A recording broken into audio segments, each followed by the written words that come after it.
And welcome to Let Them Talk. I'm Paul DiRienzo. We have a great show for you today. My guest, Khaled Sayed. Welcome, Khaled, Thank to you for Let Them having me. Talk. Glad to have you here. And we had you actually not live. We did a tape show because you were so busy working with your film, right, Behind the Revolution. Your film that you did of the Egyptian Revolution, because you are Egyptian. You're an Egyptian filmmaker, among other things and many things. Yes. And you were there during the revolution. I arrived a little bit late, but I actually got to interview a lot of the activists and listen to their story and what led to the revolution, and as the movie says, the story behind the revolution. And unfortunately, it didn't go so well for the Egyptian. So right now we kind of back to ground zero. Right, back to the beginning. Well, well, I find that's very interesting, and we can branch off from that because I remember in 2011 when this was happening, watching glued to Al Jazeera at the time, which is gone now. We don't even have that anymore. And watching tens of thousands of people in the streets fighting against reactionaries who are attacking them on camels and beating them, and the army firing guns, and people still staying throughout all of that and not running. 18 days, man. 18 days. They stood still till they actually got Mubarak, which is like 30 years in power. They forced him to resign. And then the military took over, and then the Muslim Brotherhood took over, and that didn't last really for a long time. Mohammed Morsi for like a year, and we got rid of him, but now we have the military all over again. Abdel Fattah al-Sisi, and he's a lot worse. Yeah. He's a lot worse than Mubarak. At least in Mubarak time, people were able to voice their opinion a little bit, not a lot, but now, like, if any of the Secret Service spot you in any protest or anything, you lose your job. There is a risk of being jailed for a very long time. And so being a journalist is pretty difficult there, and a filmmaker would be difficult.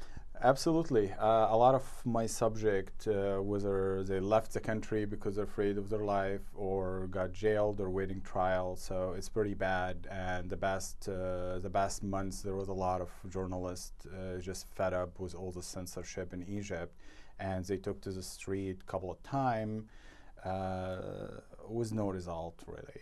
With no result. Well, he doesn't want anybody to criticize him. He doesn't want anybody to say anything. And the economy is really getting from bad to worse, and the inflation is getting. So is there any prediction of where this is all leading? It's really hard to tell, because a lot of people thought after the revolution, the young people will have control of their own destiny, but that of course didn't work out, because the Muslim Brotherhood were on the ground very quickly. They were very organized. They know the system. They played the system.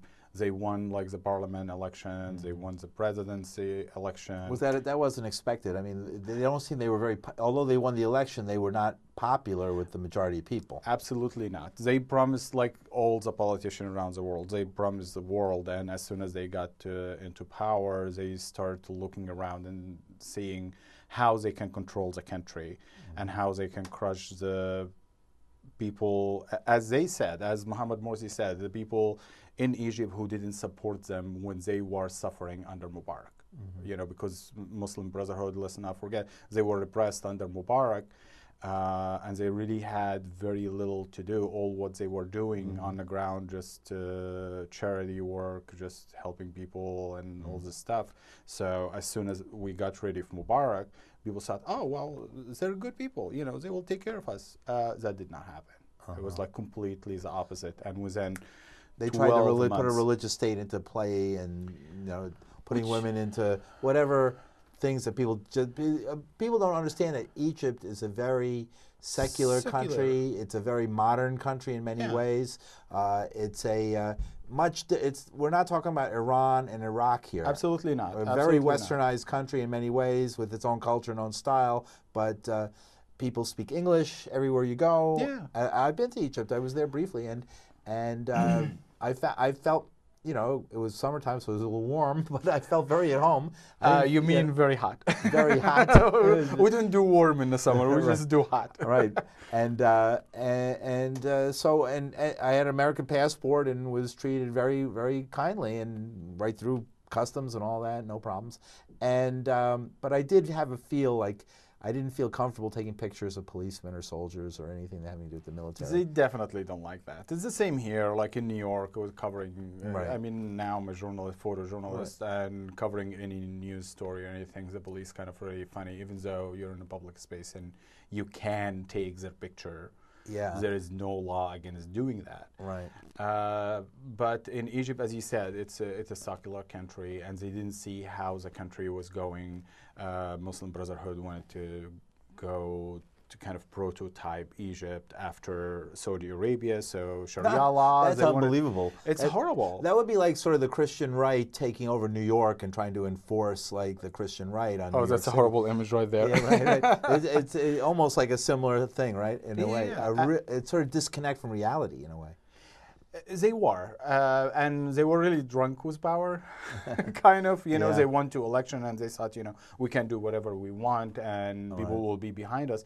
But what really hurt them, security in the country was really bad. So the police and the military did not back them up, even though they kind of like waited on the sideline and just wanted to see where the election will go. Yeah.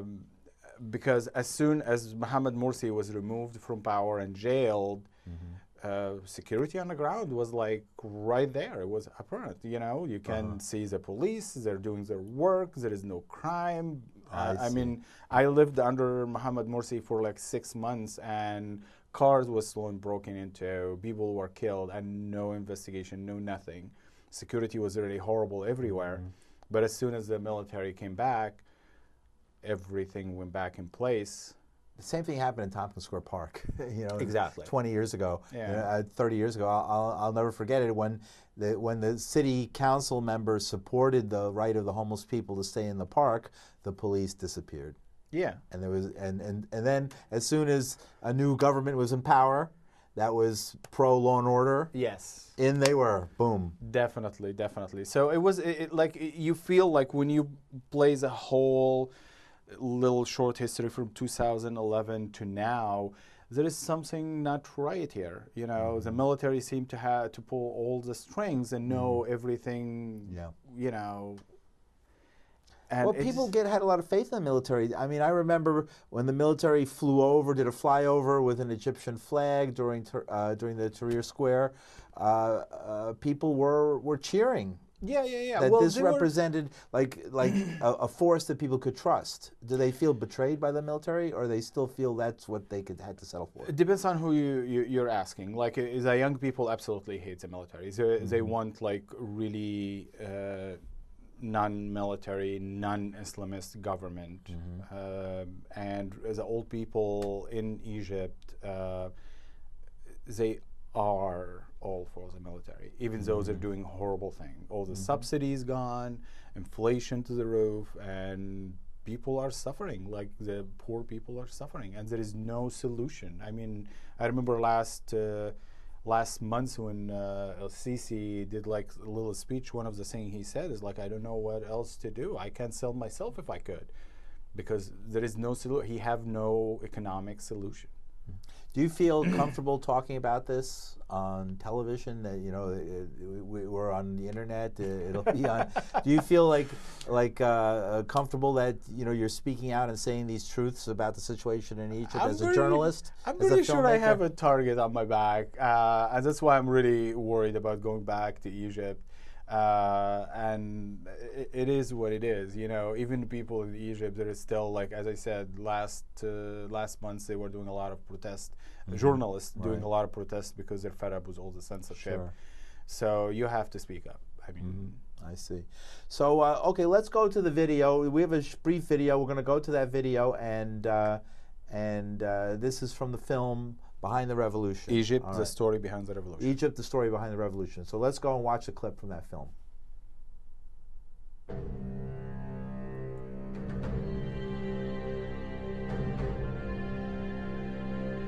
We were out there on the 25th, 26th, and 27th. But on the 28th, that's what's the big day. Maybe like millions of people.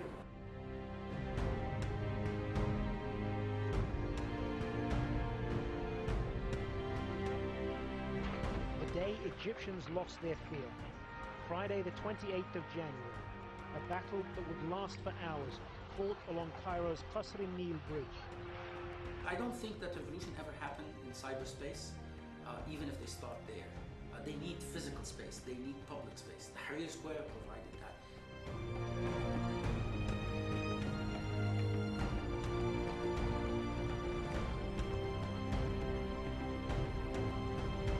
You have to know that in Egypt, being scared is it's very acceptable and it's normal, and I was scared. I have to admit, I was not very brave, and I really wanted to go with a bunch of people, sort of protection, so if anything happens, at least they would know that I've been arrested or so.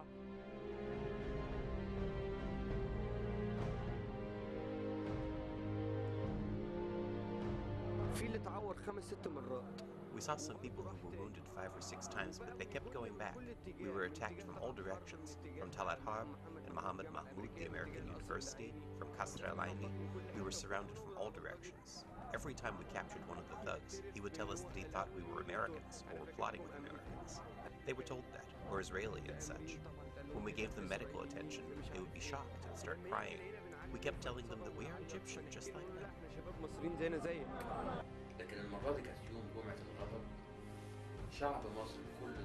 But this time on the Friday of anger, Egyptian people from all walks of life took to the street.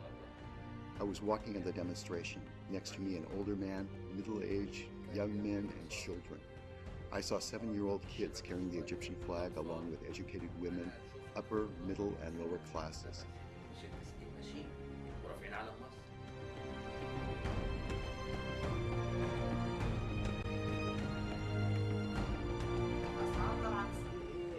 The price of everything is always on the rise, and there are no price controls. We buy an item today, and the following day the price for the same item is higher. There is no protection for the consumers.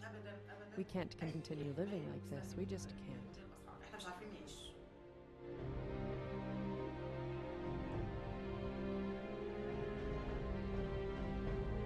So they tried to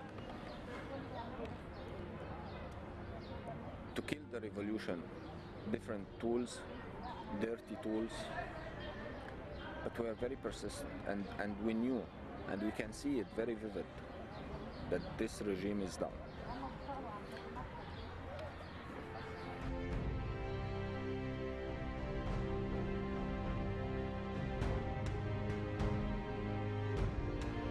After the Battle of the Camel, and you went back down to Tahrir, and it felt like a picnic. It felt like a carnival, a family experience. I mean, those who went were just surprised by the change, because you had for 4 days or 3.5 days people fighting back and forth without the army interfering. This revolution started on Facebook, Twitter. You use internet, you use mobiles, you use like 21st century technology, and you come to defeat this by camels and horses.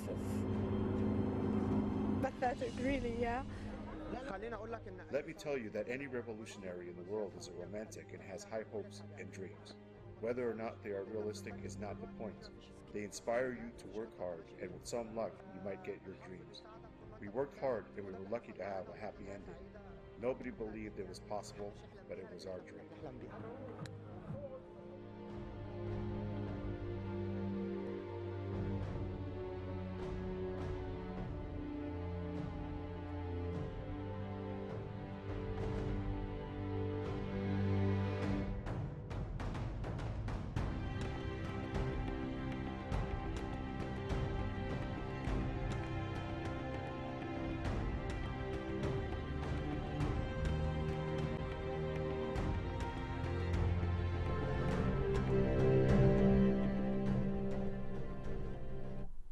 All right. So that's a little clip from your film. It's a wonderful film. I've seen it, had an opportunity to see. We showed it back then at the old Yippie Cafe, which isn't there, unfortunately, over 9 Bleecker Street. Yes. We no longer have it. It was a great turnout. So since we were just discussing, since that film, obviously things have not. Does this mean that revolution is a bad idea? That what the naysayers said, you fools, you couldn't have changed anything. No, I think protests and revolution is a good idea, but they take time. Definitely take time. And to just reflect on what's going on in my backyard here in San Francisco, we had a lot of police brutality, killing, Black Lives Matter. We have like 3 people were killed by the San Francisco police, and the head of the police. We protested, and 5 people actually were on hunger strike for like 15 days. And after that, everybody was like, nothing gonna change, nothing gonna change. But a week later, he stepped down. Sheriff Sir, his name's Sir. Sheriff Sir? Yeah, At his least name is Chief Sir. It's not Sheriff. Not Sheriff. Yeah, Chief Sir. And he stepped down. We got another one. Hopefully is a lot better. So I am optimistic. I understand that revolution take time, protests take time. The system does not want you to stand up for yourself. They just want you to take whatever they're giving you and be happy about it. But we need to stand up for ourselves. We need, if there is a revolution, we need to go for it. And that's why I'm like supporting Bernie Sanders. And I hope he will actually go through it. Yeah, right. Absolutely. So what brings you from California? So since you've been hiding out in San Francisco, going to graduate school in journalism? Yeah. At UC Berkeley, right? I got accepted. I'm starting in August, and I did a follow-up for the movie you just, clip of the movie you just saw. And you know how the news kind of like focus on the big event, and after it fold or unfold, you just walk away from it. Right. And I wanted to go back to Egypt in 2012 and follow up and see if anything changed, because I lived there and I know that nothing changed, but I wanted to show people that really nothing changed. People still struggling, people still getting killed, people still protesting, even though the popular media is not doing any coverage on it. Right. But how about the lesson from Egypt? Because to me, one of the great things was that it was we look at the line Tunisia, Egypt, New York City, I like to think, and the rest of the United States and many places in the world. It wasn't quite as dramatic as in Egypt, but it was pretty dramatic for here when we took over Zuccotti Park and had Occupy Wall Street. And it wasn't like it's not like one thing led to another directly, but that we were influenced by it. We saw it, and we wanted to do the same thing here, as best we could anyway. Well, the system here is very organized, and most of the system now, and you can see it even in Hong Kong when their protest was happening and other places, they just let things play out, and hopefully the protester will get tired. And I believe we have to find some kind of different tactic to counter their tactic and see what else can work. Protest, I'm absolutely firm believer in protest can work, and you can pressure the people in power to change. And we're seeing what's happening here with Donald Trump. I mean, people are really angry, and I think it's a form of protest. I'm not supporting Donald Trump by any means. But the confrontations against Donald Trump have been interesting as well. The large protests outside of his speeches, which are following him where he goes in certain parts of the country. Well, he is spreading hate, as we know, and he attracting the wrong angry people. And I think the people who are following Bernie Sanders, for example, which you feel the love. If you go to a rally with Bernie Sanders, I covered him a couple of times, you feel the love. It's just like, it's amazing, and it's a message of love, and you're attracting a lot of interesting people. With Donald Trump is completely the opposite. If you're standing in the crowd, you just feel the hate and the anger and just like the frustration. Yeah, the people on the Bernie Sanders side are angry, but they don't act upon it. You don't see people fighting or beating each other up.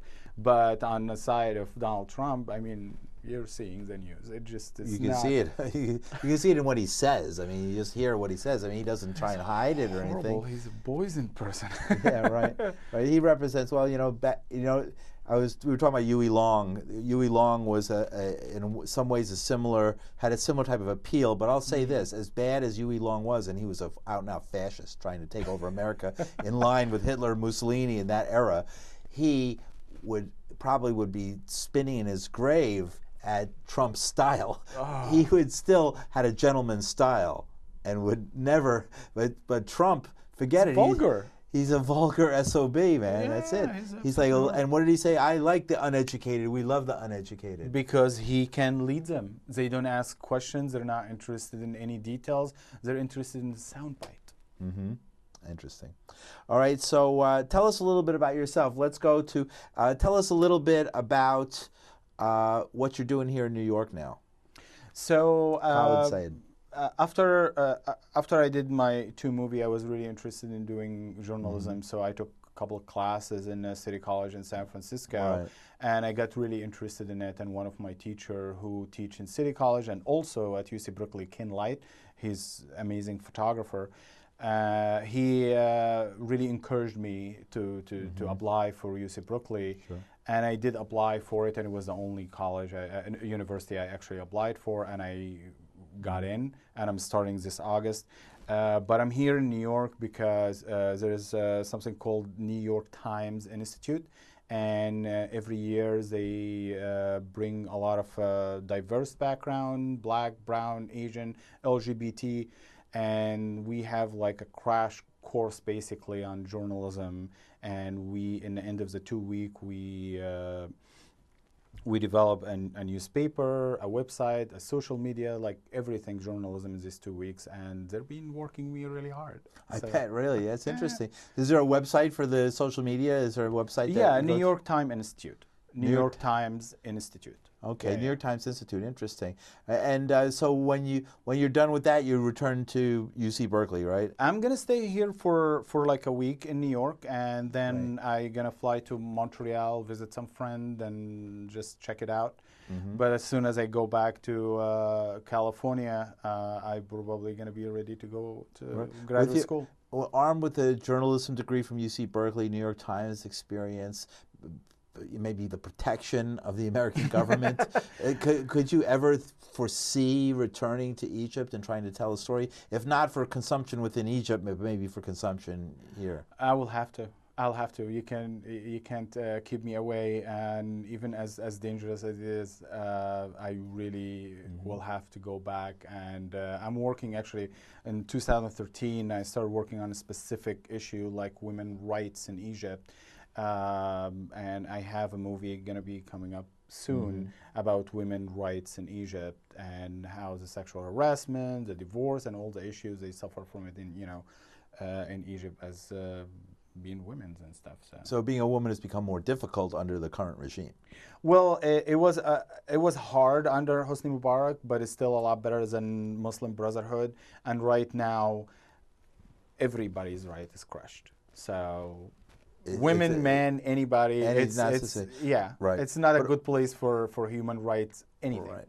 So interesting. Now, I've been reading, is this significant, these reports of fighting with ISIS and groups like that in the mountains in Sinai and places? Is that a significant thing, or is that just for media consumption to justify militaristic Well, I just read headlines that the United States is going to be supplying Egypt with a lot of, armors and tanks and to fight basically a bunch of crazy kids in the mountains, or just to fight all the activists in the Tahrir Square. Right. Well, isn't that what because we were after 9/11, all of a sudden all this military equipment was delivered to all over the United States, police jurisdictions, and then we saw after Ferguson, Missouri, the riot gears. They're coming out with tanks and full riot equipment and gear, and now they're in school in Los Angeles. They're using them in the schools. Yes. In Baltimore, they were using them with the Freddie Gray. Everywhere you go now, and we even have in New York City a tank, which I don't see as much because they got so much ridicule. New York's a little different these places. They pull out that kind of stuff, they get totally ridiculed. So they pulled it back. But for a while, they did have a tank that they would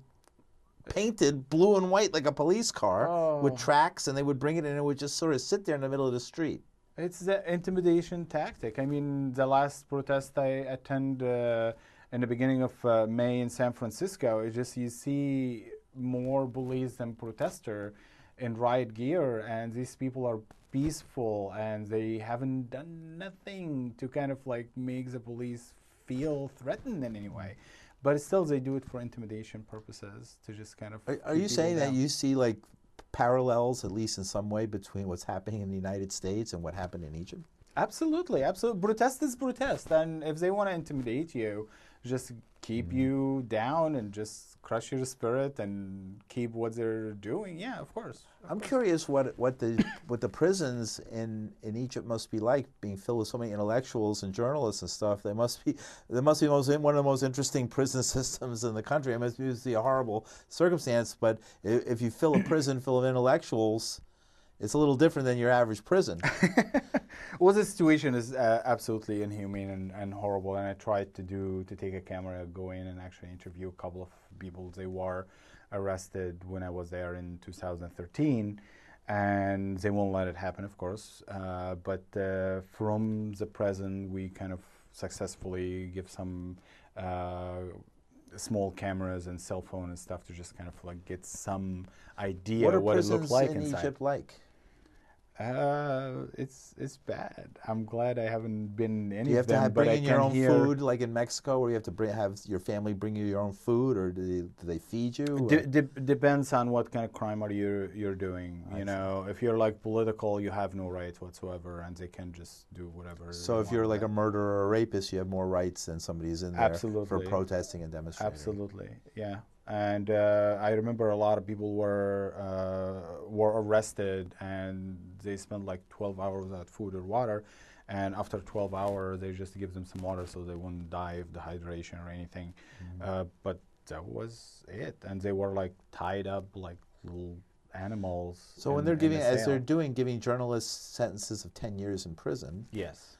What they're doing for blogging, for writing, for which are considered stirring up protests. So if you do a story that tells a true story about a police brutality, and then people come out and protest because of that, the journalist is held responsible. Oh, absolutely. And it's unlike here, you will have some kind of backlash from the public opinion. Over there, it's a lot easier in Egypt. You're picked up and disappeared. Khaled Sayed, thank you for joining us on Let Them Talk. You're always welcome to come and tell us and keep us updated what's going on in Egypt. And I really appreciate you taking time to come and visit us. Thank you for having me. And we're going to have you next time. Good luck to you in your career. Thank you. And we'll see you next week on Let Them Talk.